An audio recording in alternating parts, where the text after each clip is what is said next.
The intentionality is to actually invest in yourself. Yeah. So you can navigate and have resilience and build your self-trust and work with what you have. But that intentionality has to come through I'm going to say the cloud of fog to have that clarity of like, what is this really about? Hi, I'm Jennifer Britton, and welcome to the Coaching Many podcast. I've been on a mission for the last 20 years to expand the coaching conversation to many. Along with my co-host, Ivana Valley, we're going to be exploring coaching as it relates to conversations, connection, and change in both personal and professional settings. Coaching Many is about creating empowering and thought-provoking spaces for conversation which strengthen relationships and enhance results. Throughout the Coaching Many podcast, we'll share tools, practices, and approaches to support you in your conversations, one dialogue at a time. Hey, Ivana, welcome back. I can't believe we're already at episode 5 of the Coaching Many podcast. How are you today? I'm doing great. How are you, Jen? I'm good. So I want to start off by asking, what's your intention for today? Well, this is the topic of the day. So this is exciting. What is my intention for today is really to support our listeners to really get grounded in what does intentionality mean in the Coaching Many conversation. And I know I'm going to bring my stuff in terms of whether it's group coaching, team coaching, or even around your kitchen table, because really it's a conversation of many. And how we approach this conversation of many through intentionality often will dictate the outcome of that. So do we have pure intentions? Are we clear in our intentions with others? You know, I think that's part of really the juice of intentionality in the coaching or in conversation of many that I want to bring to this intentionality today. Love it. Well, you've laid the table very well for today's conversation, intention. So welcome back, listeners. We hope that you enjoy today's topic. I think intentionality is something that we probably all touch on in very different ways in groups and teams and our work as coaches. And that's what we really wanted to bring. So yeah, what does it mean for you? I think this is an inquiry for all of you to think about. What does intentionality mean? How do you activate it? You know, as Ivana and I were starting to plan for today's podcast, I was thinking, where does this fit in? So I'll just kick it off, and then I'd love to hear from you, Ivana. You know, like where for me, it's something that I ask right from the start. As we come together, as we start forming as a group, what's your intention? And even as a team, right? What's your intention? I think there's a moment of really allowing ourselves to get centered and to pause and to think about what is that place? What is that mark that I'm even aiming for? So there's a tie in here for me as well to vision, which again, one of my favorite topics, groups or teams, because if we don't know where we're going, it's hard to get there. How about you? Where does intentionality fit in your work? I know it's pretty big. So where does it reside? I'm going to take it one step back, if I may, and just even thinking of myself as a coach or a group coach is what is my intentionality in creating a program? What is our stand as coaches? Are we clear? We talked about this a little bit earlier in terms of the conversation of this, like the design. Do the people that we want in our programs actually know that this is a group coaching program, not a facilitation, not a training? Are we setting up our sponsors, our stakeholders for success? Because I think we all, as a coaching community, as business leaders, as parents, we all really have that intentionality of growth and success. Absolutely. However, in order for that to happen, that more than the intentionality is the people that we're interacting with need to be clear. And in order for them to be clear, we need to be clear in what it is that we are creating, what it is that we are putting out to the universe, out to the marketplace, however you want to call it. And also, if I may say, the intention of like, how does this piece fit with the bigger piece of what we're creating, but who we are as coaches, as leaders, as parents? Yeah. I love that. And as you talked about, that I think there's a whole science piece of this as well, right? Many of you have heard me talk about the power of the RAS, the reticular articulating system. And it has been shown that there is a tie-in. So the RAS is responsible for helping us sort through everything that comes to us, by creating that, it's part stance, it's part intention. It helps us sort. Where are we going? What do we focus on? What do we not focus on? And that's really critical in program design and starting to create the container with the people that we're working with, because it's not just one person, right? We're all needing to think about it and find that place of overlap with intention. Agreed. So I know you do quite a bit in your work around intentionality, and you've got some resources for us. How do we define intention? What does it mean? Sure.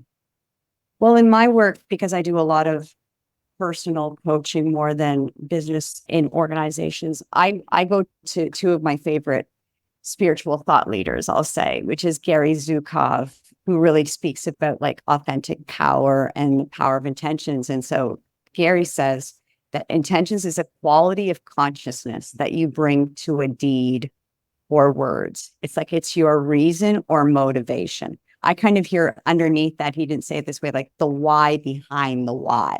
Oh, yeah. I was going to say, it's about the why. Yeah. Yeah. Like, why are you creating this program? Why are you creating whatever it is in your orbit, in your world, whether it be the professional space or the space you want to create at a Thanksgiving dinner for that matter, right? And then I'll just add to that, bringing in Wayne Dyer, who also shares a lot about intentions, is our intentions create our reality. And I have to tell you, in writing my book, this is really, this concept of intentionality has really come up for me and has activated me a reflection process of, were my intentions pure? Were they clean? Were they actually what it was that I actually did want?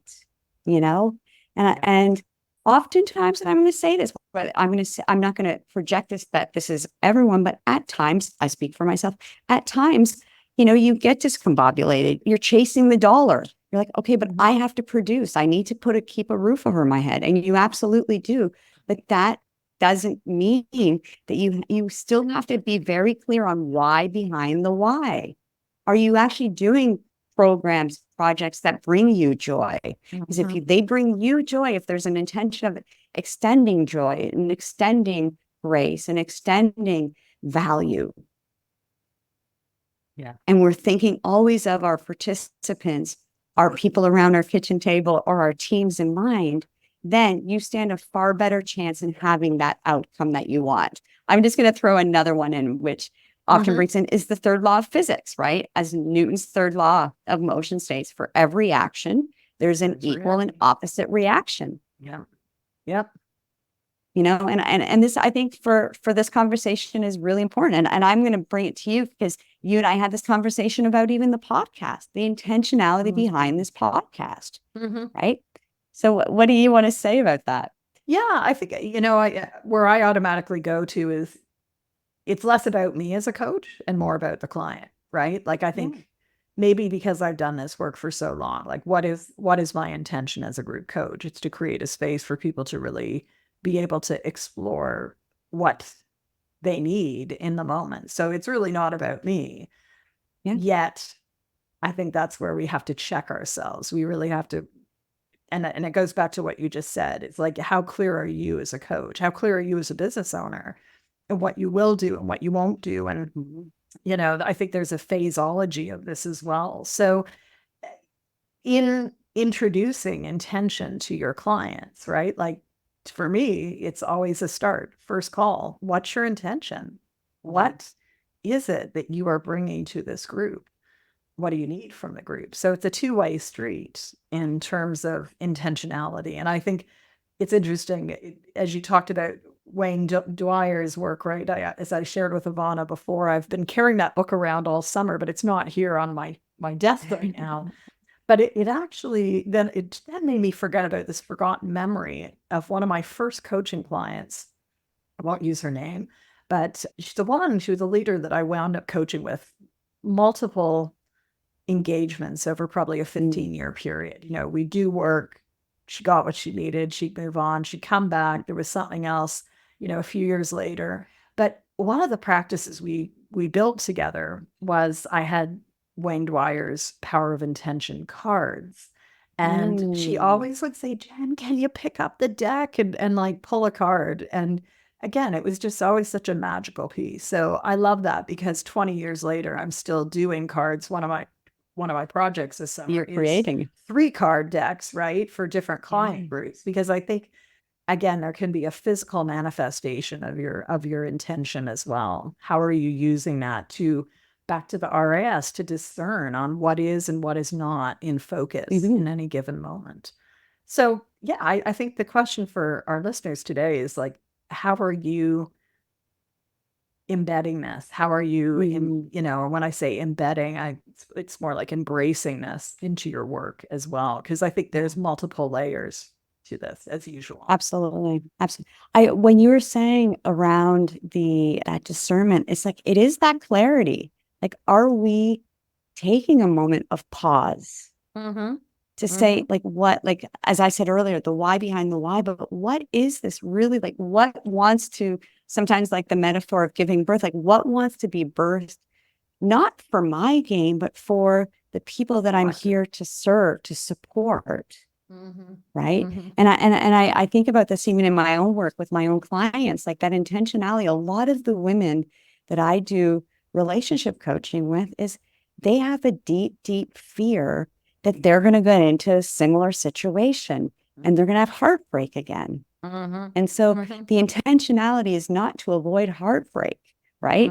The intentionality is to actually invest in yourself. Yeah.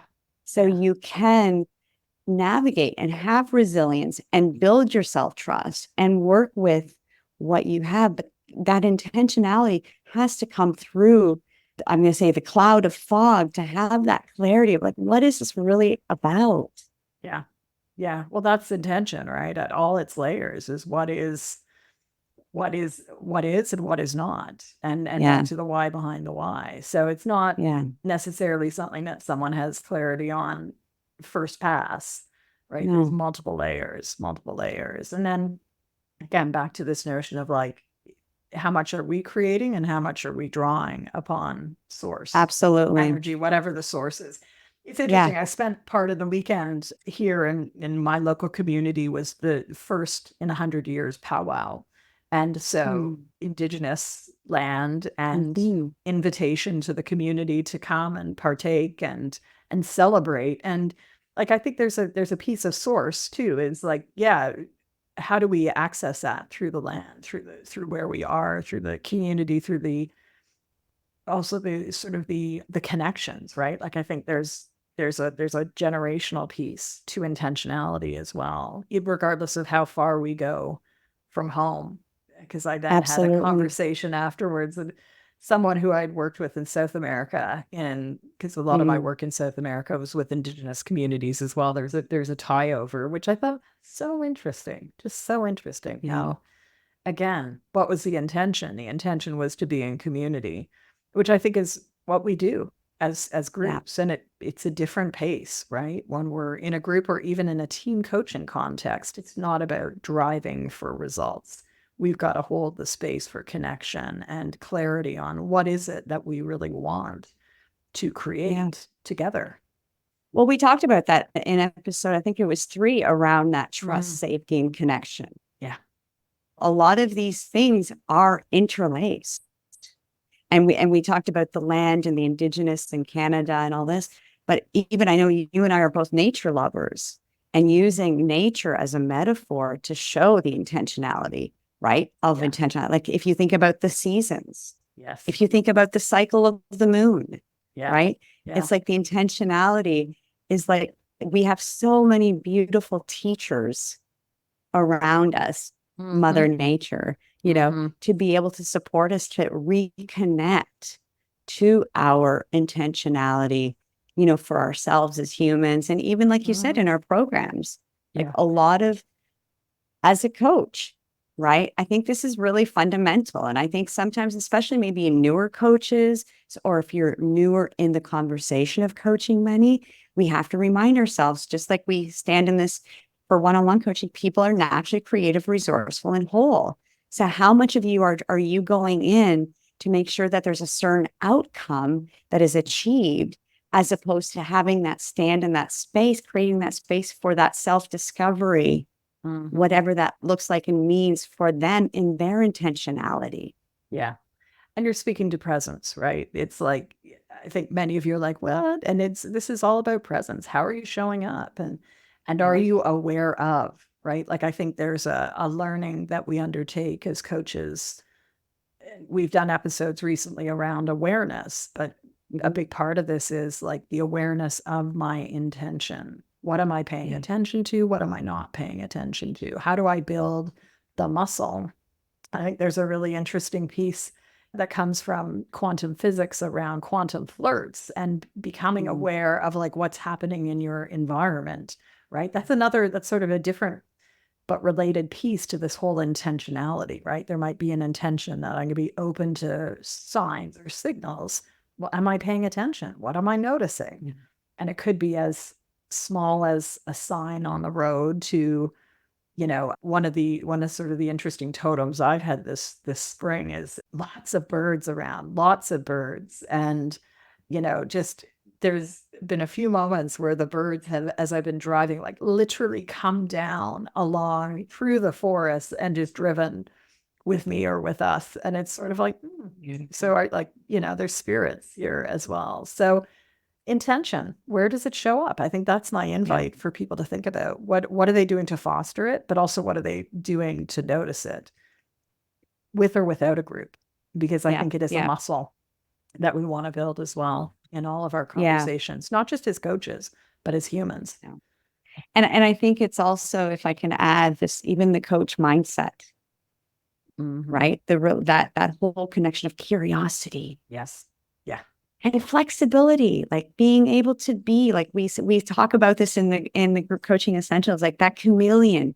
How are you able to adapt and be with what's in the conversation?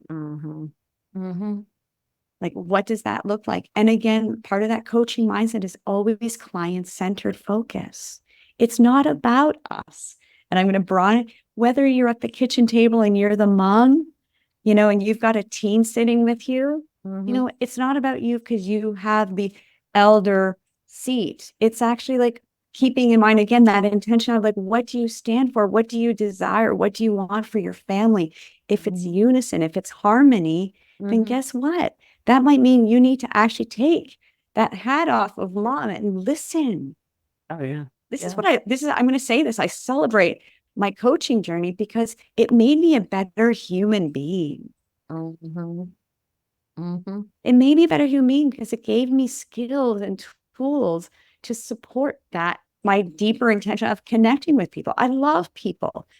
People say to me, I have family visiting me in Italy, and they're like, my God, you just love talking. I'm like, I love people. I'm curious of people, culture. I've lived in 3 continents. There's just, and so have you. You've done as much as I have, if not even more. But it's like, how can we just be with whatever's in the conversation? Like, that's part of my bigger intentionality, whether it be non-native English speakers trying to develop their English skill set, or a circle of women who are, really going through a very fragile transition in their life. Can you be with people? Can you hold that intention of just like, and I think a big part of intention is that trust, safety, and connection. Can you just hold the space for people to be whatever they need or want in that moment? So it takes time, right? And so here's what I'm thinking for group and team coaches. They might be listening and saying, but what about results? Well, we can't get to results if we don't spend time here, right? And it's back to that whole what is needed really by the systems you're working with in terms of this focus in a group. One of the tricky issues may be that people are coming at this in different ways. as a team, it can sometimes be a little bit easier because the team themselves are really looking at like, how do we create alignment around intentionality? I think if we don't spend time, then people are moving maybe in parallel, but not in alignment. So it's interesting when you think about teams, because you can think, oh, we're all going the same way, but are we all going the same way together? Or are we going the same way separately in parallel?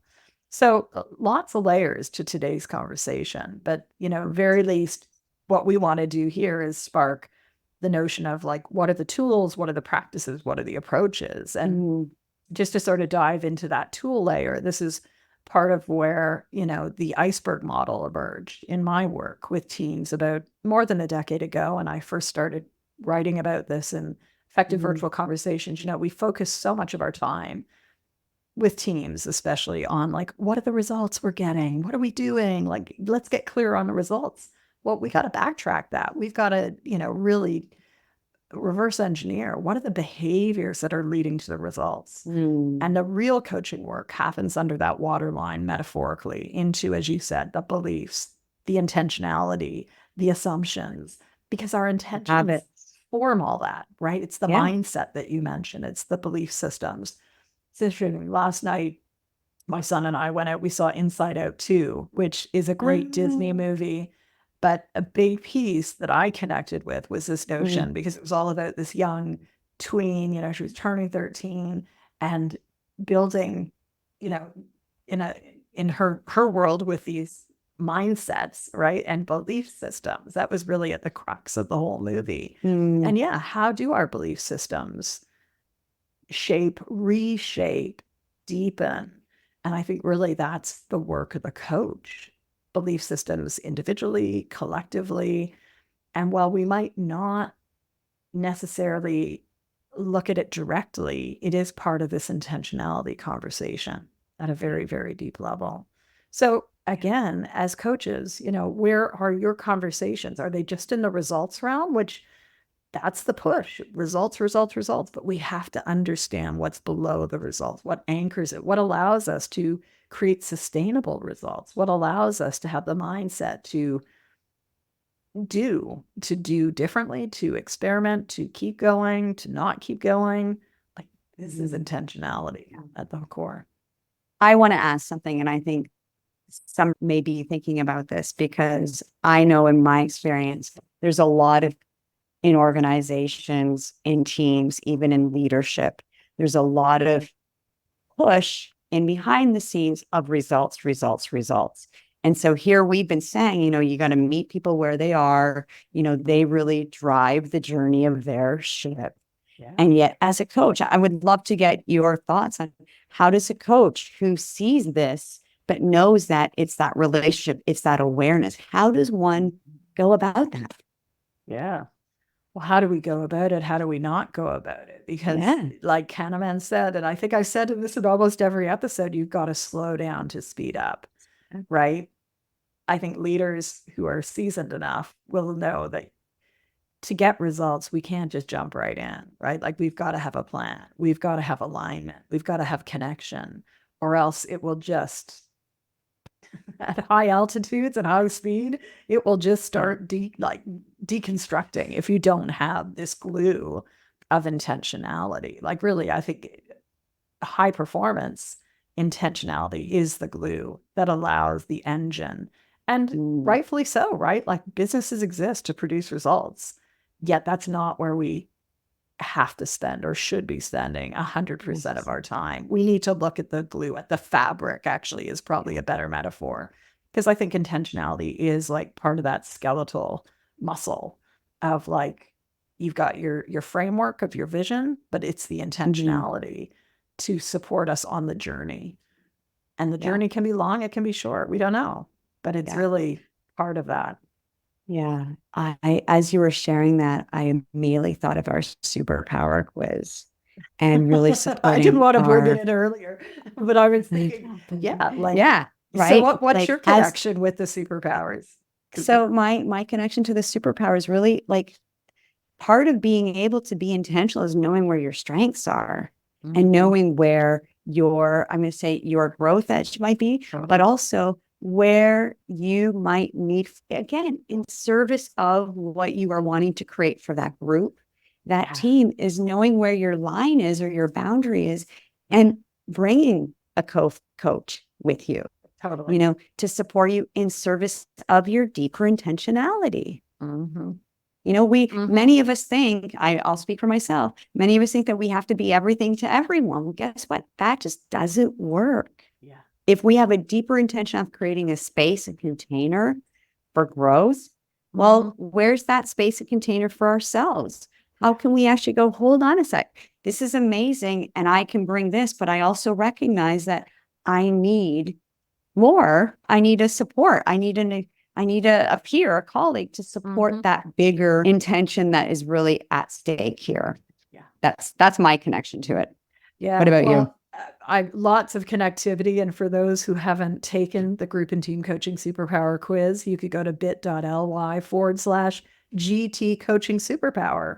And so this is a creative project, for the last 2 years that I won't say has consumed me, but it's been like a primary focus, right? My intention in building this business has always been to create the ripple effect of change. How do we do that? We do that through better conversations, through equipping coaches, equipping leaders and teams. And so on this phase of my journey with coaches, it really is about helping coaches understand, who are you and how do you show up? And so part of one of my creative projects this summer is bringing the framework and bringing a quiz, which now has several thousands of people who have participated. So we've got some real data in it. And EMCC has asked me to come and speak again for a third year on this, because they're like, we love you coming at the end of every year, provoking coaches to really be thinking about presence, because presence goes hand in hand. And mastery as a coach is not about deepening in one area. It's about expanding in all 5 areas. And so I think this is where, what is my intention today as a coach? How am I showing up? What space am I creating? These are the questions. These are the practices we want to be asking ourselves, because we can see in our work, in our relationships, we can see, especially with teams, teams may be struggling. Many times team coaches are only activated because the team is really needing things that they cannot do by themselves. Yeah. And so as we step into that space, how are we asking ourselves, what's our intention? What is the space we're holding? What are we also seeing the possibility of? So I think always to a team that I worked with a great co-facilitator, great co-coach years ago. And we knew that this team was on the edge of implosion, which sometimes teams need to implode in order for something new to emerge. And it's actually not a bad thing. But if we had gone in going, oh, this is going to be such a hard conversation, it's going to be so difficult, how would that have influenced what we were holding the space for? So again, checking yourself and being able to say, what is the space that I'm creating? What am I holding intention for? Back to what you mentioned, how are we holding this as a creative, resourceful, and whole space? Anything is possible. So again, as a coach, regardless of whether you see yourself as the spiral lighthouse coach, ecosystem connector, like, what else is needed in the space? Yeah. And having taken the superpower course already, I think it does a real beautiful job in helping you it helped me at least to really see where my growth edges were, so I could stretch and evolve myself as a coach. Like, I love self-awareness. I love it. I love it. And self-awareness is good to an extent. Yes. But I also needed to bring some action, some intentionality on how to move people through how do you shift that awareness into the what, so what, now what? Like, right? What are we doing with this? Yeah. I think it's so interesting that you share that, because I think too, what has become very apparent to me in my work is people really see me as results, because I spend a lot of my time there with teams, helping them achieve like results, rebuilding countries, like massive things. Yet that's not what I bring, because the team can do that themselves. So how are we slowing it down? How are we incorporating the experiential? How are we incorporating the kinesthetic and somatic layers? And a lot, it's interesting because I've sort of had to come to bat for myself and my own work, because people don't see me in work with my clients, but they see me as a speaker. Oh, you always talk about results. Yes. And how do we get to that? So how do we unlayer it? And I think intentionality is it's a huge piece of this. So Absolutely. as we come to the close of this episode, they always fly by. What is the inquiry you want to invite for folks to step into, Ivana? I see three. I don't even know what they are. They're just coming through to me. I think there's three layers to this. One is really like, what does intentionality mean to you? And what does it look like, taste like, feel like that, really like that deeper embodiment of intentionality. And really, I just see this to be like, it's like in different areas. Just don't make it limited to you as a coach, whether it be a one-on-one and your starting group or team, that conversation, like really make it be that whole person. That is one piece. The second piece, I think, because we are all amazing coaches, but we can only be amazing coaches if we actually set ourselves up to have an intentional, successful business. So to me, there's also a layer of intentionality, like maybe do an inventory of how, like, if your intentions and your actions and time commitments are in alignment. To me, there's that. It's like, if this is your intention to grow your business, what are the strategies? Because time is our most precious asset. And so where are you investing your time? What are you investing your time in? And is it in alignment with your bigger intentionality? So you're actually taking the steps to be able to get the results you want. And I think that's where that awareness is, like, you need to stop and evaluate what you're doing to know if this is actually supporting you in what you actually want in your life, want in your business, want for your clients. And then the third piece, I think it really is around, like, what is your intentionality as a coach? Like, what do you really stand for? I think the superpower quiz might be something that can help people. And I would also say that we're going to have the link in the show notes. And so you'll have all of that easy to access. But like, what is your intentionality? Like, who are you? And what is your stand as a coach? Like, and when I say coach, it could be like a coach who's a mom, like you're a mom and you also have that coach role. So whatever that is, like, what is your intention? Like, what is the why behind the why? Yeah. I think that's a really powerful, the why behind the why. And then as a practice, really inviting people and creating a pause point for people to think about it, because that's what we do, right? We create space that people are not creating for themselves. We are helping teams have conversations that they're not having alone, by themselves. In groups, we're helping people have conversations that are infused by others. And I think this intentionality piece is a really powerful one. So invite, as you start a new group or a new conversation with a group, maybe start with, what's your intention today? See what happens. See how that changes the conversation and perhaps deepens the ability for a team or a group to get results individually or collectively. Well, as always, I've enjoyed it. And so, Ivana gave us 3 great layers to think about. So we will see you soon with our next episode. Any final comments, Ivana, before we wrap up? Just sending intentions of love and joy to everyone as you disconnect from us and continue with your beautiful day. Amazing. All right. We will see you soon. Take care. Be well. Ciao.